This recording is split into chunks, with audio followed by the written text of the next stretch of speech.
Since you learn around, I know there's death around. I catch the damage in the air.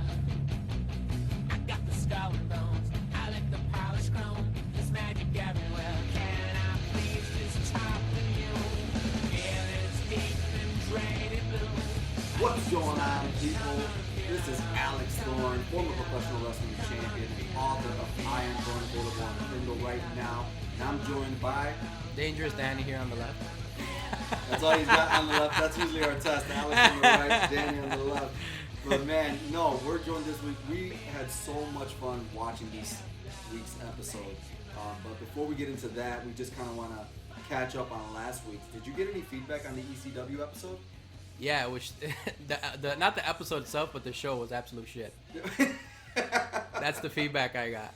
Now, the Over AF episode was bad, or the ECW pay-per-view. Yeah, the pay-per-view was bad. We were way more entertaining than that pay-per-view. Yeah, we were. Least, honestly, yeah. I enjoyed listening back to us more than I did watching the pay-per-view. Not only that, but on Twitter, we got retweeted by ECW and Raven.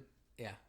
So awesome. We did get retweeted by Raven, so that's cool. That should get some listens and some new people. So if you're new to the Over AF podcast, welcome. This is the final episode of season 1, and it's been one hell of a ride. We started out, me and another co-host. We went for about 9 episodes, switched over to me and Danny, and it's been smooth sailing ever since. We really do appreciate the downloads, the support, everything that comes with it. The format is going to get even better going into 2020. Absolutely. And hopefully we get some live events going on too, because I would love to get in person with the wrestling fans and talk about old school wrestling. Oh, yeah. Yeah. Absolutely. Absolutely, man. And usually we do a WWE episode, a WCW episode, a third company of choice that's can be ECW, AWA, NWA, WCCW. It could be something super rare like the WWA that we did one time. And then for sure it's always going to be a TNA episode at the end. And that's where we're at right now with probably my favorite era of TNA. 2010, the Hogan Bischoff era. We're 10 months into it. Bound for Glory, 10-10-10. Yeah. You had a prime angle too. Jarrett. Well, you know what? This is like the return of Kurt Angle, because he had been through bad times. He got to TNA. Mm-hmm. He had about a good year, and then he started going downhill in terms of his health, in terms of his just his overall appearance. Yeah, he didn't look like Kurt Angle anymore. No. Remember how skinny he was? Woof. He looked like a more grizzled version of Christopher Daniels that you mentioned. Right, remember, yeah, exactly. Right? And in the last TNA episode you mentioned, Jesus Christ, Kurt Angle looks like Christopher Daniels. Yep. And now he's coming back. Mm-hmm. Now he's back in his mode. But, to kind of set things up with this pay-per-view, the Hogan Bischoff era, we're 10 months into new talent being there, such as, Hogan to the scene. Mm-hmm. He's new talent to TNA. Ric Flair, Mr. Anderson, Jeff Hardy. 4 sides are here. There's no longer 6 sides in the Hogan era. Right. They look more like a traditional wrestling company. What were your thoughts around this time of TNA?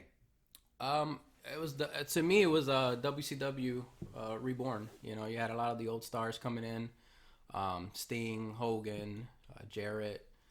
But it was probably, like you said, it was probably the best time in TNA to be a TNA fan. A lot of the stars that you see now, this is where they kind of started off. You're going to see the Young Bucks. You're going to see Samoa Joe. You're going to see AJ Styles, in their youth, in their primes. It was a fun time. I liked it. I'm shocked. Like, we were looking at the attendance, which was very, very low for how many stars you had in TNA at the time. I mean, when you think Hogan, Sting, Angle, Hardy, I mean, you would think, man, they're selling out arenas. Yes. And to have 3,500 fans, like, what went wrong? What do you think went wrong? Was it promoting? Was it... From what I've heard, all the stories of those who have been in TNA, everybody complains about promoting, and everybody complains about miscommunication. Things being held quiet, nobody really being in the know, a decision being made on Tuesday, and by Wednesday morning that decision has been changed by somebody else who they don't know. So as we all know, you can have the greatest roster, and I think this is the case. You can have the greatest stars, the greatest roster, the greatest acts, musicians, anybody. But if there's no promotion, then nobody knows. Right. And nobody cares, quite frankly, because I actually think the product at this time was a very good and entertaining product. They had been running this They Are Coming storyline for at least, I want to say, 3 or 4 months at this point.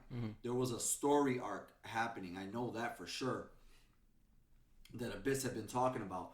And, again, for a company that's on Spike TV, the biggest star that pro wrestling has ever seen, crossover wise. I understand everybody's gonna say, "Oh, well, there's The Rock and there's Hulk Hogan. I mean, there's Steve Austin, but Hulk Hogan is what brought wrestling to the mainstream." In fact, the moment Hogan says he's involved in another company, instant attention. Absolutely. Instant attention. Well, if I told you, in one promotion they're gonna have the greatest WWE performer, wrestler, I don't know, whatever you want to call him, of all time, and you're gonna have the WCW, which is Sting, in my opinion, best performer. What would you say that promotion's gonna? Is it gonna succeed? Is it gonna fail? You have two of the biggest stars ever in the same promotion. Plus, you had Ric Flair. Doesn't matter how old they are, just people know. They know those names. If let's put it like this: if Vince is running TNA, how much better would if it came out? What do you think? I don't know how much better it would have came out. Only because I say this. I think he would have minimized the Legends' roles in this. Okay. Well, by this point, Kurt Angle had been there. And in WWE, Vince already wanted to slow him down and put him in the background in 2005. Once he left for TNA in 2006, he actually regained life. So I think if Vince McMahon was running a promotion like TNA with the names that are here at this very moment, let's just change who's in charge, I think it could have succeeded, but it wouldn't have succeeded because of the names that are there, if that makes any sense. That makes sense. He would have minimized them to a really small extent because, again, we've got Jeff Hardy in the main event, which I'm pretty sure Vince would have used. But we've also got Kurt Angle, which I don't think Vince would have used in the main event in 2010. Sting and Kevin Nash have prominent roles here. Hogan is involved in the main event, which I know for a fact Vince would have never put Bischoff or Hogan near a main event. True. In any capacity, even for a run-in. Right. Or a walk-in. Right. They would have never had the clout that they had. They would have never had any of that. So even with this, I don't know how long it would have lasted because I think he would have treated it like ECW. Okay, we've got these names. But the bad ECW. Yes. Yeah, the WWE ECW. Right. Got it. But, to kind of hark back on what you mentioned earlier, man, there are a lot of stars that are big. That were big before. Yeah. That were big at this moment and that would become big in the future because this show starts off with Generation Me, which is the Young Bucks, taking on the Motor City Machine Guns. Motor City Machine Guns, which were pretty much TNA's version of Generation Me before they were ever a thing. Exactly. Yeah. No, absolutely. This was a phenomenal match. It's a great way to start the pay-per-view. It's vintage Young Bucks, high flying.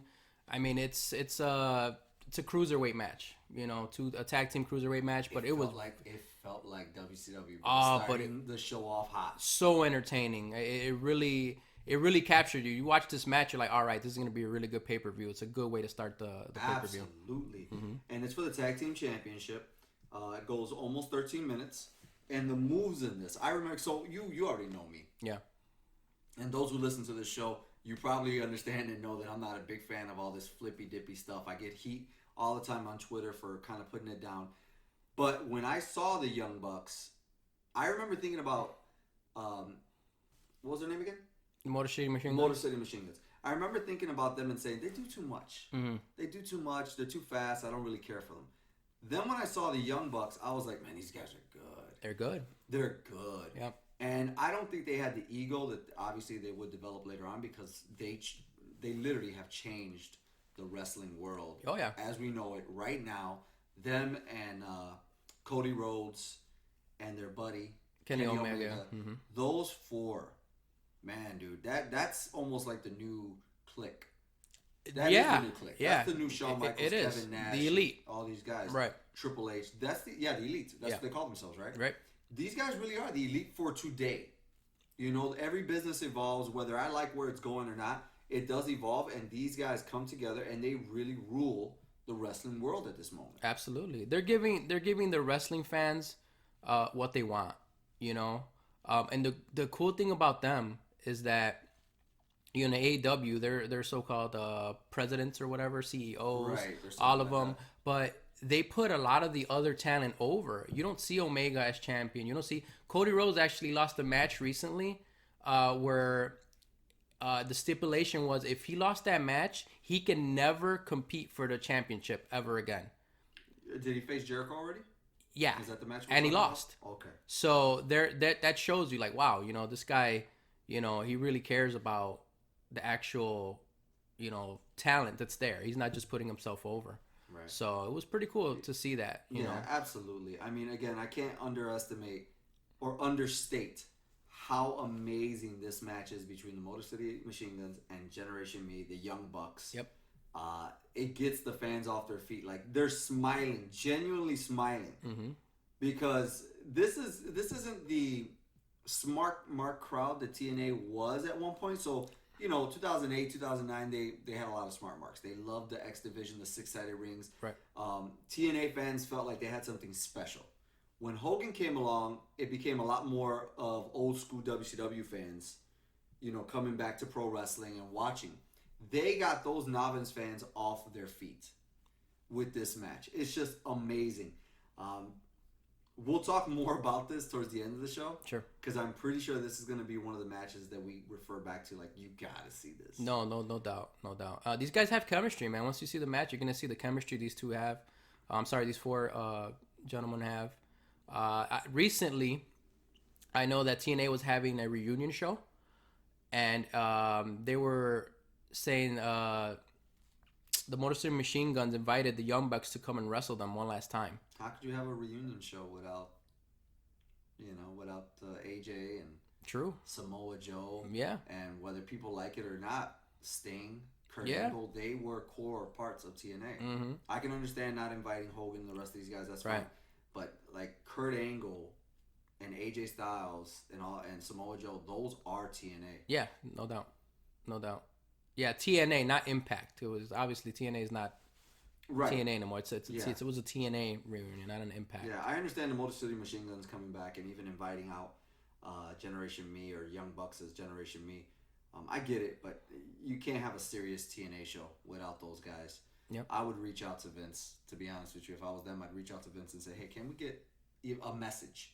Can we get a video message? Can we get a run-in from one guy? Do you think Vince is really going to put another company over? Well, you got to remember, at one point, he did allow Christian to go back. To For the Hall of TNA. Fame, right? Yeah, they traded Ric Flair for Christian. Right, because they both went into each other's Hall of Fames. Yeah, right? they went into each other's Hall of Fames, but it was, I believe, the next year. No, it was 2012. Mm-hmm. It was 2012 Bound for Glory where they traded back and forth, and I believe they were like, hey, you know, we would like Ric Flair to attend. We're inducting the Four Horsemen, and then Dixie said, I want Christian. And I remember the reaction from Bruce Pritchard was like, what? Right. Well, the first person was John Cena. They actually mentioned John Cena. Yeah. And he said, that's never going to happen. Right. And then they go, well, how about Christian? He goes, okay.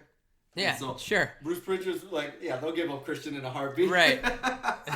They'll do that. But yeah, we're getting far ahead of ourselves. But again, just an amazing match. We're glowing about this match.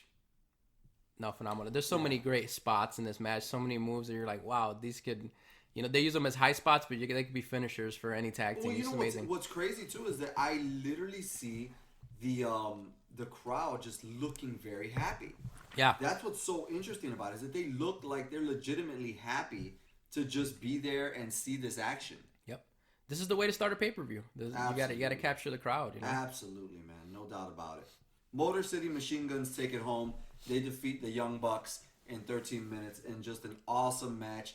And it leads us to Tara being revealed as the backup.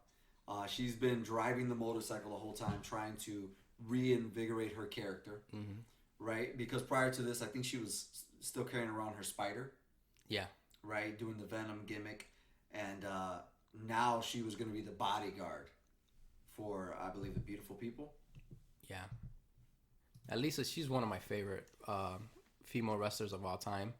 Love her. She's from Chicago.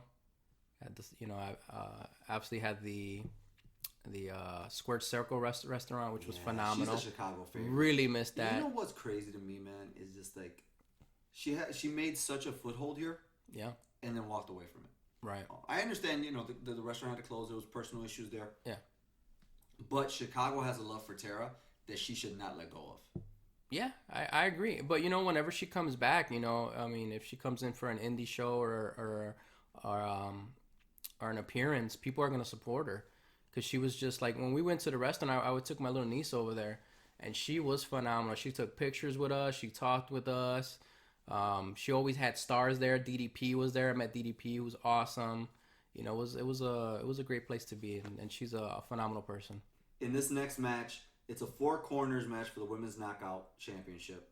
You've got Angelina Love, Madison Rayne, Velvet Sky, which all collectively are the former Beautiful People, and Tara, but everybody's in their own corner, as well as the amazing Mickie James. Oh, yeah. The gorgeous Mickie James as a special guest referee. Again, look at this star power here. We've got the former Victoria, we've got Mickie James, and we've got some legitimately good wrestlers in Angelina Love, Madison Rayne, and Velvet Sky. How did you feel about the Beautiful People? I dug them before Madison Rayne came in. Got it. Once Madison came in, I felt like it was a little watered down. And then when they added Lacey Von Erich, yes, they also added her at one point, and that was short-lived.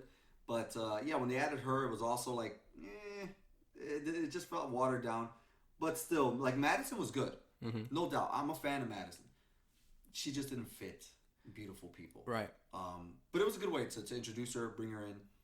I'm not sure if Mickie had a prominent role yet, or if this was kind of the way they brought her in. Right. But, to have Mickie James and you have Tara, huge, unbelievable. Huge, like, I'm watching this again with you. This is one of my favorite TNA eras, favorite pay-per-views that they ever put on. All that together, and just from a presentation point too, they feel like a big company. Yeah, they feel huge. My God, how this company fell in the next 3 years to the point where it was unrecognizable. I get it. It's Impact now. It's different people who own it. But even when it was still TNA and 13, 14, 15, it was an unrecognizable company. Yeah, which is sad, man. Like we go back to it. You have this roster. You have so many stars. Wait till later when we show you the other, when we tell you about the other wrestlers that are on this card, you're going to be like, wow. You got the stars from ECW. You got the stars from WCW. You got stars from WWE, like top stars. How did this go wrong? Yeah, it's got to be from behind the scenes because it's not what's happening here. It's not what's happening on screen. What's happening on screen right now in front of us is great. Amazing. It's great, man. It's amazing because even so Mickie looks like she has life here too. I know when she came back to WWE years later, she kind of looked wasted out a little bit. Didn't have that fire, that flame that she once had. Here, my God, she looks amazing. Every female in this match looks ready to be on TV, ready to take the spotlight. Since we are talking about, people in this match, Victoria. Yeah. Victoria becoming Tara. What'd you think about all that? She needed to obviously, make that change. She couldn't be Victoria in TNA. But no, I loved her in TNA as well, man. She was phenomenal. She looked amazing. Yeah. Beautiful. She looked better, I believe, in TNA than she ever did in WWE. Just looking at her now, my God. I love it. She's wearing all leather. Yeah. She's wearing this black motorcycle getup. It was so good to see somebody reinvent themselves. Yeah. And of course, you are who you are, but you're changing the character up. I dug it. I dug it too. I dug it, man. So anyways, this match goes 6 minutes. There's a lot of cool spots in here. There's tag in, tags out. Eventually, the thing is, can you get the Beautiful People to face each other? Right. That's kind of what it comes down to. Will they face off against each other? They try to avoid it as much as they can. There's a point within the match where they have no choice but to go against each other because it is a 4 corners match. It's not a tag team match. Right. It's a 4 corners match. And obviously they're playing with the idea that Madison used to be a beautiful people person. They were going after her, and then Tara showed up as her backup. Mm-hmm. No, absolutely. It was a really good match. It was a really good match. It was. Again, before the women's revolution was marketed and coined in WWE, I'm sorry, but TNA was doing awesome women's matches before WWE ever was. This wasn't a case of throwing in, women that look like models in there to wrestle just for the looks. These girls can work and they look good. Mm-hmm. So it was the best of both worlds. Absolutely. I love that at the end, Tara is just doing her thing. She's naturally an athlete, right? And she's there to protect Madison, but she wins the title. Right. So they go into this thing where as soon as she wins, Tara celebrates for like 1 second and then says, oh shit, like I'm not supposed to win this. Mm-hmm. She's even offering a title. And then, of course, they give a good way for Mickie James to be involved by, them pushing her around and her not letting it happen. Yeah. She slugs Madison Rain with a good right hook. Oh, yeah, man. All this company needed at this point was Trish Stratus to come in. Forget and it. it would have been over. Yep. The women's division would have been so over. It would have been amazing. Yep, absolutely. But, yeah, nonetheless, even without somebody like Trish Stratus, the names that were here, the talent that was here, is just awesome, man. Next up, my man, we got Inc. Jesse Neal and Shannon Moore against Eric Young and Orlando Jordan. Yeah. This is one of those, hey, do you need to take a piss and break matches? And I'm sorry to say that because I have actually history with one of the participants in here. Orlando Jordan and I went against each other one time at an event. Yeah. He's an awesome guy, nice guy. Limited conversation. We said what we were going to do, and that was it. Eric Young, I just can never get into this dude. Sure. I mean, he had a good run. As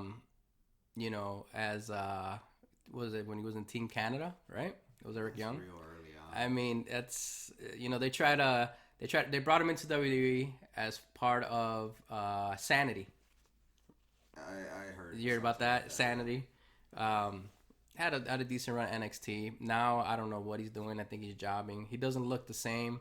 He's all bald, no beard, nothing. I didn't even recognize him. They just had him do a squash match. Really? I did not recognize him. He looks completely different. What was it, on Raw or SmackDown or what? I think it was on Raw. Really? Yeah, he got to see the squash match. And wow. Yeah. Did he get squashed? Or he got squashed. Oh yeah. Really? Yeah. Wow, dude. Yeah, he got squashed. He's just too small, and I thought and he's got that kind of like small guy look. It's not just that he's small, but he also looks small. T-Rex arms. Yeah, exactly. Yeah. And he played a goof for so long that you can't unsee it. You know what I mean? Right. I get it. Later on, he did try to become serious, and he tried to do something else. But you can't unsee it. Once you're goofy for so long, you just can't. That's like having, Eugene come back and be a fucking... Yeah, Dinsmore. Yeah. You just can't undo that. It's a lot of damage to the career. True. I mean, look at it. He comes in with a... God, what was Orlando doing at Drana? He was like a new version of Goldust. Velveteen Dream. He's Velveteen Dream before Velveteen Dream. Yep. Exactly. And he got heat.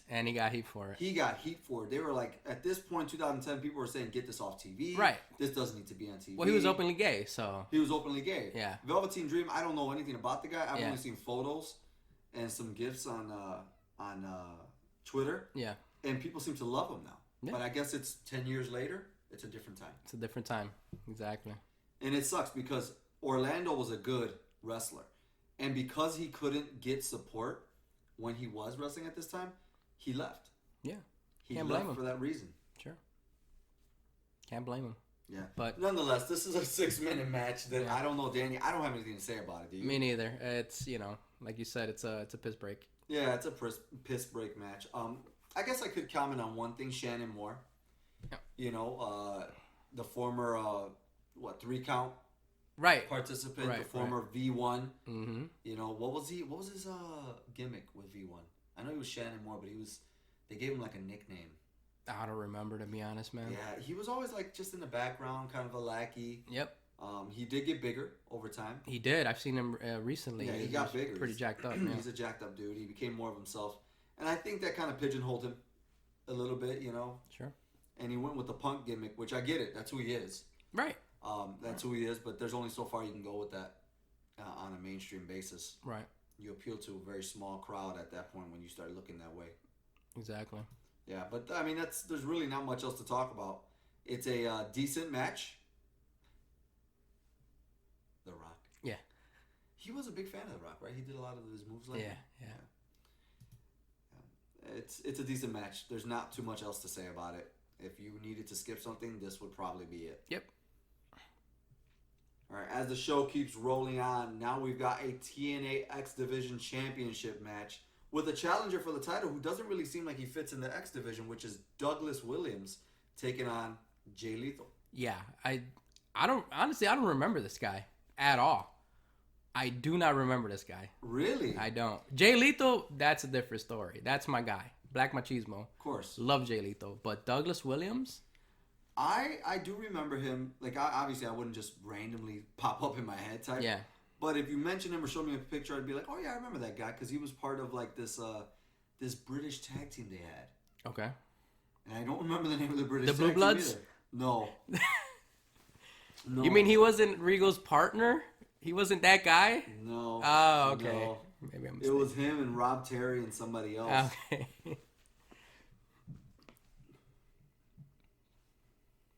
Yeah, you're the TNA guy, so you'd remember. Yeah. All the wrestlers. I remember him. He didn't do anything special. Right. He was never anything special. He was, and when he came out, like that whole little, taunt that he did, it felt so generic and so cheap. Yeah. It felt like he wanted to be the new William Regal and just couldn't quite pull it off. No, nobody can be the man's man, William Regal. He's a man. Yeah. You never thought of him. Let's just put it that way. Even when he was on the screen, you just didn't think about him. Yeah. At all. Which necessarily isn't a bad thing in this match, just because Jay Lethal. If you have a championship match on a pay-per-view. Yeah.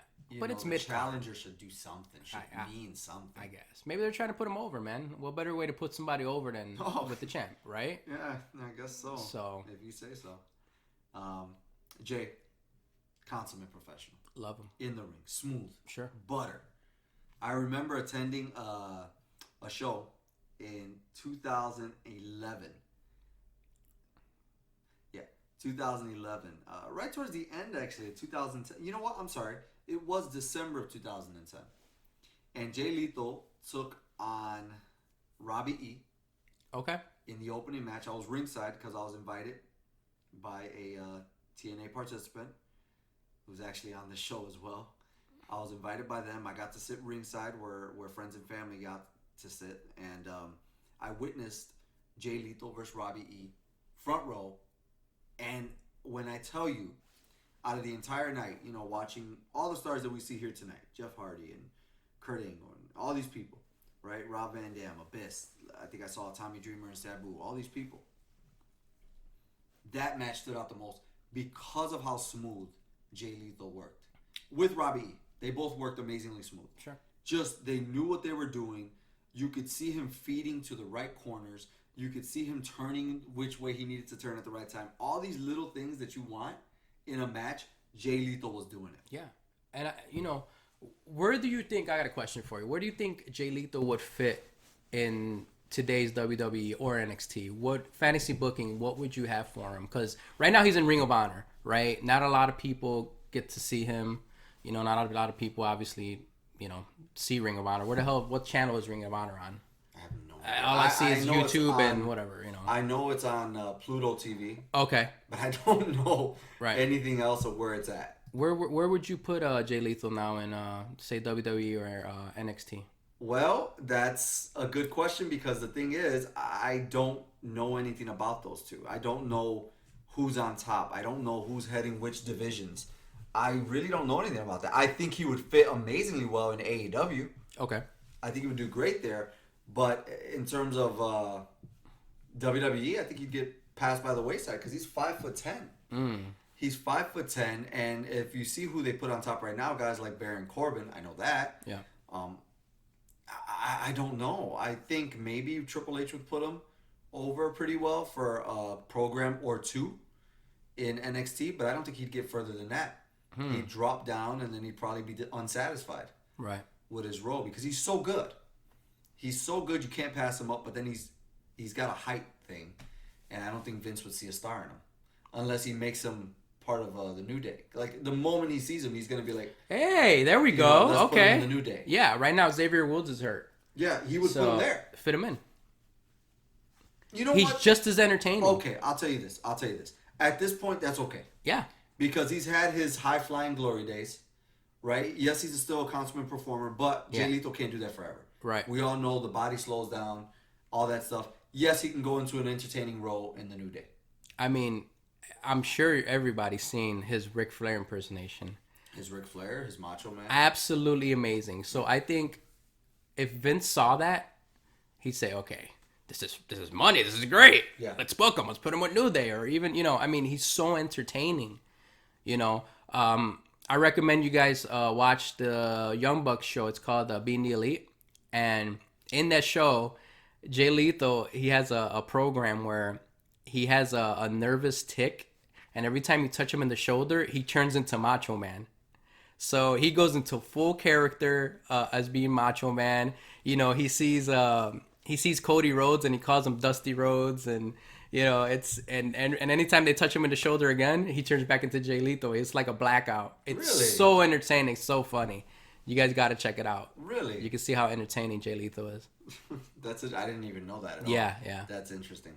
Well, yeah, Robbie E, I believe he makes an impact here at the end. Once Jay Lethal defeats Douglas Williams, Robbie E comes out, he's also in NXT at this moment. Right? They changed his name. He's not Robbie E anymore. He's somebody else now. He's actually really changed his body type too. He used to be much bigger. Mm-hmm. And he's entertaining. He's an entertaining guy. I just wonder if he can get away from the carny, over the top presentation he gives. Right. But I still see it. I saw a clip of him on YouTube. At this time, Jersey Shore was a thing. Right. Jersey Shore was huge. So Robbie E just fit that mold perfectly. He would be Pauly D, and then his valet would be Snooki. I mean, if you look at them, that's exactly who they look like. Yeah. It was like Jay Wow or something was her name. Yeah. It was some ridiculous name. But yeah, that's exactly who they are. I don't know the names you're talking about. Right. But yeah, that's what they would do. Thorn obviously doesn't watch TV, guys. So I don't. I really don't. I've got all these subscriptions and I don't watch anything other than King of the Hill or something. But yeah, the next match, typical fucking Abyss match. Loved it. Monsters Ball match with Rob Van Dam. Perfect booking. I love it. Is it? I love it. You put Rob Van Dam against a big guy like that. I mean, I loved it. It was an ECW match. You're gonna have tables, you're gonna have ladders and chairs. Oh my, barbed wire. It was a fun match. I liked it a lot. So you felt that it lived up to what ECW once was? I wouldn't go that far, but it was fun. It entertained me. I really enjoyed it. So, yeah, this is another match I would recommend for you to watch if you're an ECW fan or Rob Van Dam fan, as I am. He's my favorite ECW wrestler. So, yeah, it was an entertaining match. He did really well in TNA, by the way. RVD? I think so. RVD did amazing. I mean, there hasn't been a run that he's ever had where he doesn't do well. Yeah. He's not one of those guys. First of all, they've never had him do something stupid. Yeah. Out of a character, right? Unfortunately, what draws my mind instantly was Booker T. Mm-hmm. Booker T was who he was in WCW, comes over to WWE. They change up his gimmick. He's goofy. He's serious. Then he becomes a king. And then he goes over to TNA, and once again, now he's like this African king, and then he's street, and then he's something else, and he's goofy. Rob Van Dam has been Rob Van Dam in every single federation he's been in. I'm assuming he has been very adamant about, hey, that's not who I am, that's not what I would do. Yep. And it's worked for him. Because when you see him, you know what to expect, and you don't end up getting surprised and saying, what the hell's that guy? What is RVD doing? That's right. Not like RVD. Everything he does here, it's just like, yeah, RVD. Although I love his new his new attitude That's different. in TNA. This is the first time he's done something I different. love it. Yeah. I mean, even if you follow him on Twitter, you'll see he's living the gimmick, man. He's living the gimmick. I love it. Love it. Love it. And he's putting on the fans constantly, which is funny because it's so funny. It's wrestling is like one of those. It's the only sport or acting thing where the fans enjoy getting put down. Yeah. They thrive on it. They want to troll the wrestlers as much as they can to see if they'll get attention from them, which is so funny. Exactly. Yeah, but this match goes 13 minutes. It is exactly what you would think of with Abyss. You know, as the barbed wire is set up there. There's tables. There's the baseball bat that Van Damme hits him with. Lucille or something like that. I forgot what he called it. Yeah. But it was a baseball bat. And that's before Walking Dead used it. Right. Yeah, the baseball bat with all the nails in it, which looks like he's gonna kill somebody with. Well, the show Walking Dead. I mean, it was in the comics, obviously, but right. Yeah. Maybe that's where they got it from. Maybe, yeah.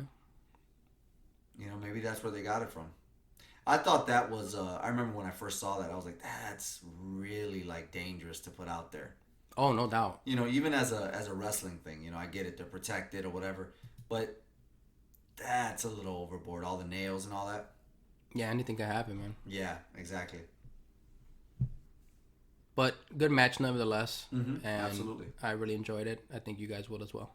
Yeah. Next up, man. Next up, I don't know what to make. Even to this day, I don't know what to make of this match. We've got Jeff Jarrett and Samoa Joe taking on The Band, which is the newer version of it's the TNA version of the NWO.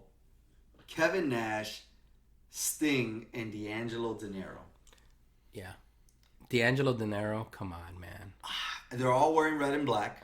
Sting kind of has his black makeup on top of white, but it's outlined with red. Right. So he's kind of hinting at you that he's Wolfpack.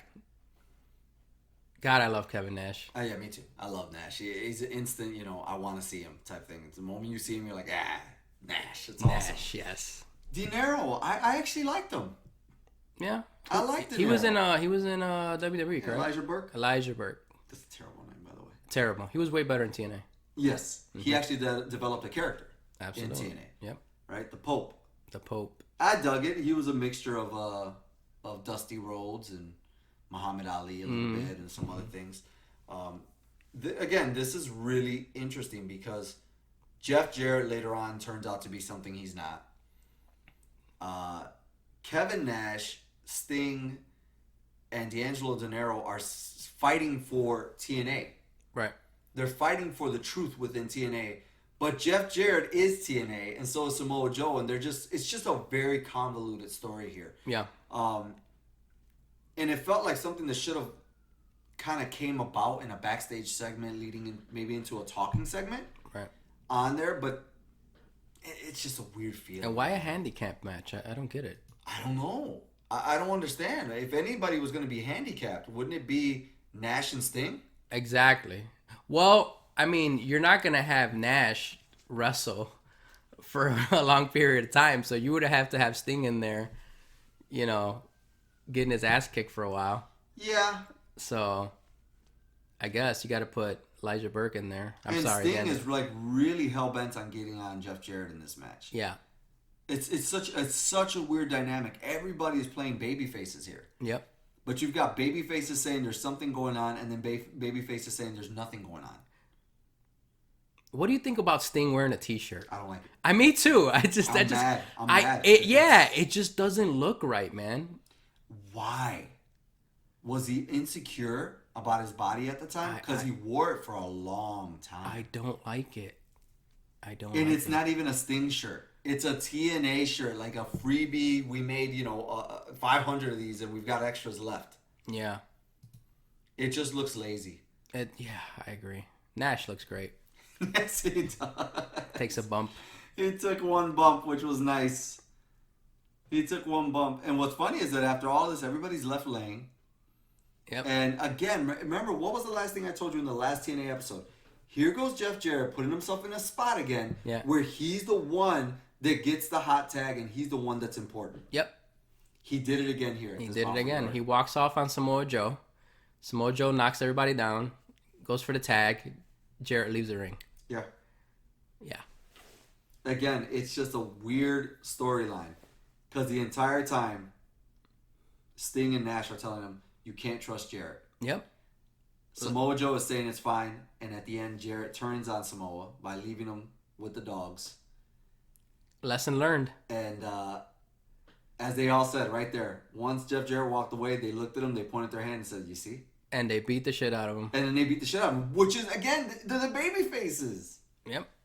It's so weird, dude. And here's my favorite part of the match. Nash finishes him off with the powerbomb. It just, every time Nash does the jackknife, it scares me because all I think of him is him dumping Big Show on his neck. Right, yeah. So I'm like, oh shit, he's gonna do it again. Right, absolutely. Well, So- because his legs look like they won't hold up. Once Yeah. he gets somebody at like half air, they look like they won't hold up. He He's looks got- like $1 million up top. He's got linguini legs, man. It's just... Yeah. And, you know, hey, 330 pounds, or actually 370 at one point. Here it is. Watch. I'm like, oh god. Okay. The way he just releases them, I love that powerbomb. Oh, yeah. He's got the best powerbomb. The jackknife is the best powerbomb. I agree. Point 1, 2, blank. 3. Yeah, that match goes 8 minutes, but at least it tries to tell a story. Our next match goes 24 minutes nearly. And it's really interesting because it's a lethal lockdown match at Bound for Glory, which is just, I don't know, why would you do that? Right. I do love the concept of that match, though. Yeah, but I do. there was a pay-per-view for it. Right. So it's like, you know, you have the Hell in a Cell pay-per-view, Right. and then you have a Hell in a Cell in October, and it's like, well, wait a minute. True. You know, when it was a match by itself, I get it. Right. But now that you've built a pay-per-view around it in April, and it's been about 4 years since that's been happening, kind of feels odd that it's going to happen at another event as well. But nonetheless, it's EV 2.0. Do we remember what EV stood for? I don't. Extreme Violence. Oh god. So Extreme Violence 2.0, which is ECW 2.0. Right. Matt Morgan. Fucking, he just annoys me. Just seeing him annoys me. And then in the match too, he's just so bad. There's so many spots he messes up. He looks out of place. Yeah. Nonetheless, we've got EV 2.0, which consists of Raven, Rhino, Sabu, Stevie Richards, and Tommy Dreamer. That's ECW if I ever heard it. Oh, for sure. With Mick Foley in their corner, taking on Fortune, which at this point is not just AJ Styles, James Storm, Kazarian, and Robert Roode, but it's also Matt Morgan and Ric Flair leading the way, which Ric Flair is on fire here. He's doing amazing. His best work that he's done in years Absolutely. is in TNA, to be honest with you. Since his days with Evolution. Oh yeah. His days in Evolution were awesome. After that, he felt slightly neutered, but he comes into TNA and does his best work yet again. It's a wild match. It's an entertaining match. I liked it. You could tell Raven and Sabu, a bald Sabu, which threw me off. I was like, who the hell is this guy? Oh, it's Sabu, and he's bald now. Yeah. Dreamer and Rhino really carried the match. You know, That's I think Sabu and Raven were at the kind of the tail ends of their career. Kinda. So, I mean, but man, I love those two characters, man, Raven and but they're and not Sabu. those characters. But Yeah. Sabu is Sabu. Yeah. Right. He's another one like RVD that's never changed his gimmick and he stays true to himself. Right. Raven, on the other hand, I think he's tried to reinvent his look so many different times Right. that at this point you really would not know that's Raven. Right. With the blonde hair. A blonde. I mean, Yeah. platinum. He's platinum blonde, dude, Mm-hmm. and he just looks like a mess. He looks like he looks like he got dug out of a dumpster. And out of a slime bucket dumpster. He just fucking looks terrible. Yeah. Dude. Yeah. He's way past his prime. Right. Completely past his prime. Stevie Richards looking like it's 1995. The guy just does not age. He doesn't age, man. He doesn't age. He stayed in shape. He starts out the match with Kazarian. And there's a lot of good spots in this match. It's an entertaining match, like you said. It's entertaining, especially for the fact that you've got Ric Flair and Mick Foley on the outside. So you know that there's going to be some type of interaction at some point with those characters. Yeah. And back to what we were saying earlier, look at this match. Look at the talent that's in this match. I mean, you got all the ECW guys. You got a bunch of, TNA stars. originals, Yeah, TNA, original and stars. Styles, James Storm, Kazarian, Bobby Roode. I mean, AJ and Bobby Come Roode on. are in the WWE. AJ obviously fucking fared amazingly well. Yep. Coming into the WWE, I'm not disappointed in his transition at all. Robert Roode, there's some way to go there, but hopefully he rebounds at some point. He actually just got suspended. really? Yeah, Why? he got a 30-day suspension for he failed the test, Ooh. which may not fare well for him. Oh yeah. But and then on the other side with them, you've got Kazarian, who later on, look at him, he's in AEW. Tag team champion right now. Is with he? Scorpio Sky, yes sir. There you go. Yeah. He's with Scorpio Sky. He's doing his thing still. Yeah. I mean, there's a lot of talent, like you said, man. It's just amazing. It's amazing, and they're showing you ECW versus TNA Yeah. in a cage that's like WCW. TNA had all the tools, man. They had out to. They just, like I said, man. I don't think they had that promoter, behind them. How many times did you see any of these guys like on a talk show, like say Jay Leno or Letterman or anything? You know what I mean? Like you didn't see. You always saw John Cena. You always saw Batista. You saw Triple H. You saw these guys on TV. Promoting their organization. You never seen these guys do anything outside of out of the ring. Yeah. The only person they would send out was Hogan. Sure. And then when Hogan would go out, he really wouldn't, mention them. Right, Which was really odd. But for the normal fan, when you think Hulk Hogan, what federation do you think? WWE. Right. So if a person's watching TV and they say, "Oh, Hulk Hogan. Oh yeah, he's the WWE guy." They're not gonna say, "Oh, that's the TNA guy." You know what I mean? They're gonna think, "Oh, TNA WWE, that's the same thing, right?" Just for the normal fan that doesn't watch wrestling all the time. Yeah, absolutely. Well, I remember a lot of people back when this was going on, because I was like waving the flag of TNA at this point. And I remember people just saying, "What? TNA? Yeah. What do you mean?" "Oh yeah, Jeff Hardy? WWE? No, TNA. What is that?" Exactly. People just kept asking, "What is that? What is that?" Okay, what is that? Is that like a wannabe WWE? Really weird. But anyways, there's some really scary moments at the top of the cage that are happening. And then Brian Kendrick gets involved. He's got this Zen gimmick, which was given to him by Eric Bischoff, because he said he's always chill, because he's always high. So they gave him this Zen kind of guru gimmick, it was interesting. Let's just put it that way. But there's some really scary moments at the top of the cage. Yeah. That honestly, I understand it's TNA, so they want to do something crazy. But man, that could be really, really ugly. EV 2.0 takes it home as Tommy Dreamer does the Dreamer Driver. Dreamer Driver? Yes, right, sir. I was gonna say something like a On driver. a chair. Driver from the second rope onto AJ Styles onto the chair in the middle of the ring. It's quite a visual. So if you just want to see mayhem, definitely watch this match. There's nothing to tell you not to watch it. There's a lot of color too, man. Yeah, there's a lot of color. There's a lot of bleeding. A lot of STDs in that ring right now. Oh God. We're here for the main event. Proper timing as well. 19 minutes for a three-way match for the vacant TNA Championship. It's going to involve Jeff Hardy, Kurt Angle, and Mr. Anderson. And as always, for some reason, me and Danny get caught up in tournament fucking shows. Every single month, there's something that involves a tournament here. And honestly, I remember thinking back when I first heard that Anderson was going to be in a main event for the title. I didn't like it. I don't think he's. I have to be careful with what I say. Yeah. I don't think the character of Mr. Anderson is championship material. Later on, he would develop into such, but I just thought with names like Kurt Angle and Jeff Hardy, you didn't need Mr. Anderson there. Apparently, not only is it a TNA championship match, but it's also a win or lose situation for Kurt Angle, because apparently Kurt Angle, if he wins or loses, if he loses, he has to retire. Right. I don't know why that had to be there.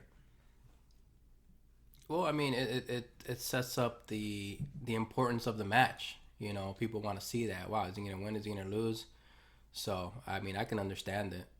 For you, man, what were your thoughts? You know, Kurt Angle, we were used to seeing him in TNA. Jeff had kind of dabbled in there for a little while and then went back to WWE. But what were your thoughts on seeing this version of Jeff Hardy in TNA, as well as Mr. Anderson, who was Mr. Kennedy? Right. Well, Mr. Kennedy, remember, Mr. Anderson, before he left, I mean, he was set to have a big storyline with Vince McMahon. Remember when he had the Who's My Son angle? It was going to be Mr. Anderson. How does it go from Mr. Anderson to Right. Hornswoggle? Jesus Because he failed, he got suspended. Right. Remember? He failed the drug test, and then they had to call an audible. So when I think of Mr. Anderson, I think of what could have been, man. Because he was... Always. Oh, man. Always. He had the gimmick. He had the look. I mean, he could have been something. And plus, you get in a storyline with Vince, there's nothing more, you know... There's nothing better for your career than to be put in a program with the main man. You know? I mean, look at... Oh, my God. Angle took a bad bump. Look at Austin, Rock, Taker. Anybody that's had an angle with Vince, I mean, come on. How do you fuck that up? You're right. Because every time, he was on fire. He was. At one point, and he was, by the way, he was fucking huge. Yeah. Well, we know why. He was on the gas. Yeah. I thought he was cool. I liked the whole asshole gimmick that he had going on. I thought he had a future. I just didn't think he should have been in the main event. Again, I would have much of rather had seen Jeff Hardy versus Kurt Angle in the main event. Right. For the title, for the vacant title. Especially if his career is on the line. You know, it's like a one-on-one match. You got to put that importance, that light on Kurt Angle, rather than involving this third wheel, which he honestly is a third wheel here.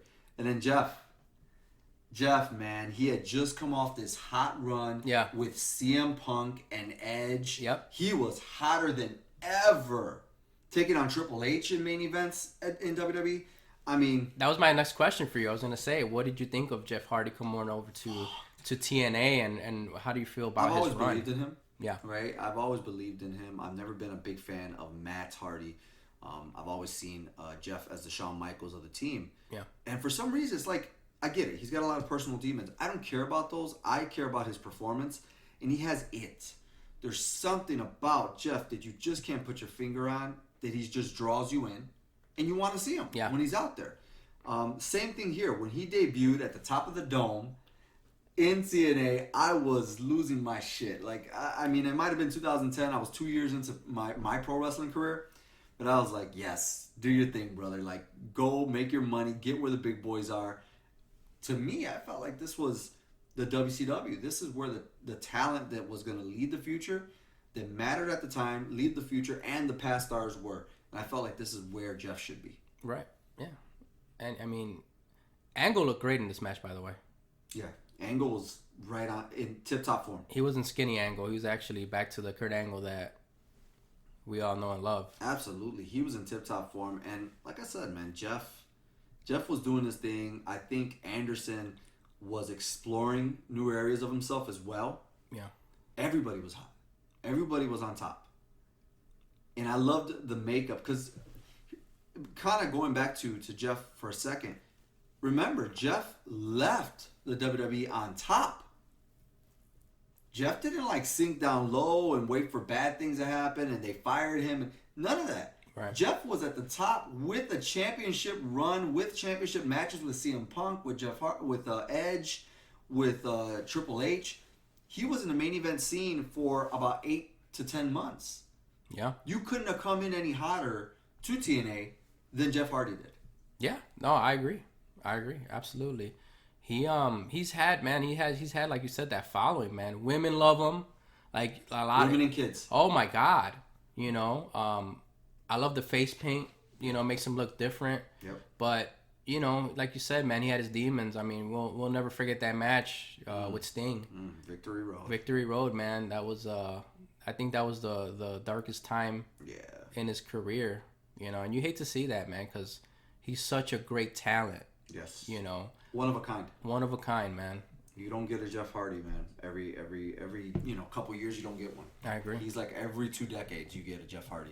Absolutely. He's very unique. There's a lot of, typical three-way spots in this match, pinning one another, throwing the other guy out, triple power bombs, triple suplexes. A lot of interesting predicaments that you could think about. Again, it's just awesome to see somebody like Kurt Angle who was everything at one point too. I was just watching a triple threat with Kurt Angle, The Rock, and Chris Jericho on UPN.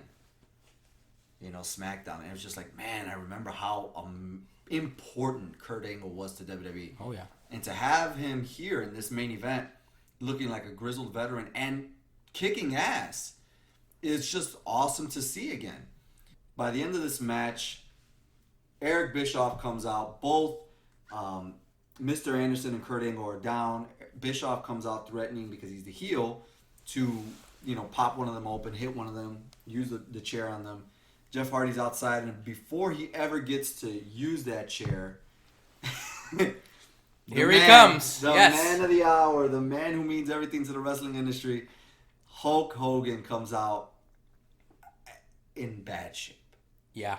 In really, really bad shape. And I never thought I'd see it, but Hulk Hogan found a way to still come out on two crutches. You'd have to kill him for him not to get the spotlight. Yeah, exactly. And I love you, Hulk. Damn it. But he didn't belong. No. There. Like, at this point, I mean, I understand what he lent. Again, they're in Daytona Beach, so they're where the NWO was made. Yep. Where Hulk Hogan turned in 1996 and turned the world around of pro wrestling. So I get them wanting to use him, but nobody wants to see Hulk Hogan, who can't get up steps, who can't lift his leg, who has to work on crutches. Nobody wants to see that. Security had to. Oh my God! It takes him like 15 minutes to get into the ring. Yeah. Jesus Christ. It was sad. And I get it. He turns up the volume in about a minute after that. But it's still, you cannot hide the fact that the man cannot move. Yep. And he makes sure to stand as close to those ropes and hold on to those ropes as much as possible as well. Absolutely. But anyways, there's a moment there where Eric Bischoff acts innocent. Anytime you see Hulk Hogan and Eric Bischoff next to each other, don't trust the situation, brother. Right. Because they're about to pull a fast one on you. They're about to swerve you, bro. Supposedly, there's a threatening match going on between Hogan and Bischoff. They're both holding the crutches, about to hit each other. Jeff Hardy interjects himself right in the middle, grabs one of the crutches, turns around, and damn near decapitates Kurt Angle with the crutch. Yep. All of a sudden, Jeff Hardy is put into the place to be the 2010 version of Hollywood Hulk Hogan. Yeah. The look on Hogan's face is phenomenal. Oh, the moment he hits him? Yep. Yeah. I love it. It's a great look. It's heel Hogan. Yeah. It's not a look you see a lot from Hogan. Nope. It's heel Hogan, man. There it is. He looks amazing, but Jesus Christ. If those are real crutches, Yeah. and he hit him that hard to break them, he even hits Anderson so hard that it just pops and breaks. Yeah, he destroys him. It's amazing. What's awesome about this is that at least the crowd is involved. They do start throwing things into the ring. They are not happy with this situation at all. I don't think anybody ever would have depended on Jeff Hardy turning. That was a swerve. Mm-hmm. And you know what? I was okay with it. Me too. You You want to have that, that surprise factor, man, to end the pay-per-view like that. That's the way to do it, because then it gets fans wanting to tune in, the next day. Wow, why did he do it? It's good for business, man. I love that. Yeah, absolutely. I know people at that time were saying, "Oh my God, TNA was so stupid they turned Jeff Hardy heel." No, the character needs to change sometimes, and it honestly changed. It was good for business. The one thing I will say that's mishandled here is that instead of, like I said earlier, these events unfolding in a conversation piece or an in-ring piece, it felt weird to see Jeff Jarrett come out. Yeah. To all of a sudden, oh yeah, I'm part of them. And Abyss come out and say, oh, I'm part of them. Wait a minute, what? You know what I mean? Like, it just felt like it was thrown in there afterwards and very sloppy. Yeah. I much would have rather preferred if the next episode of Impact, Jeff Hardy is out there, Hogan's out there, Bischoff's out there, and then Rob Van Dam comes out to say, "What are you doing?" and then gets attacked by Abyss. Right. And then Jeff Jarrett comes out and explains it on the next episode. Here, it just felt like, what the hell are these two guys doing here? It was rushed. Very Thank rushed. you. Very, very rushed. But my God, this is a fun episode. Fun episode, man. And a fun pay-per-view. Absolutely. It really is. Season 1. What are some of the highlights for you? You know, being invited to come onto the show as a guest. Yeah. You know, as a fill-in, and then being invited officially to be the co-host. Man, I mean, it's hard to put into words. You know, I never thought that I would be on a podcast talking about something that I love with one of my best friends. You know, so I mean, everything's been a highlight, man. From episode 1 that I've been on to this one. This show actually makes me forgive you a little bit for the last one. But I mean, no, it's been a pleasure, man, and I'm excited to see what the future has for Over AF and for us, and definitely we're gonna improve. We're gonna add some more segments. There's gonna be a lot of good improvements, you know. Stay tuned, guys. Absolutely. At the end of the day, I want to say the wrestler that stands out the most and was Over AF is actually a tag team here. I think Generation Me was the standouts out of the entire night. I agree. I told you that the first match is really what captured me, and I wanted to see the rest of the pay-per-view just because of how good this match was. Yeah. You Honestly, for an event that, you know, at the end of it, you can say, yeah, there's 2 matches that you could really skip. 8 matches. That means 6 matches were good. This is a win-win pay-per-view. Absolutely. And that's what you want. You know, not every match can be a 5-star match, man, because fans get tired, you know? So having 6 of the matches be good, you know, and a couple of I mean, that's a good pay-per-view. I liked it a lot. Yeah, I dig it. All right, people. This has been season 1 of Over AF. Thank you so much for driving this with us. We can't wait to debut Royal Rumble month for season 2. We're going to reveal those episodes and what they're going to be on our Twitter. And for Alex Thorn, I am so thankful for having you on the show, Danny. Thanks, man. I appreciate you. And Over AF Nation, we're out. Happy holidays, by the way.